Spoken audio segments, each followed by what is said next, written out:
प्रकरणावरून धनंजय मुंडेंवर आरोप करणाऱ्या सुरेश धसांनी घेतली मुंडेंची भेट। धनंजय मुंडेंच्या डोळ्याचं ऑपरेशन झाल्यानंतर त्यांच्या निवासस्थानी 3 दिवसांपूर्वी दोन्ही नेत्यांची भेट।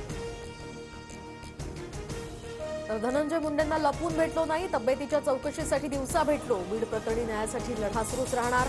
मुंडेंच्या भेटीवर सुरेश धसांचं स्पष्टीकरण।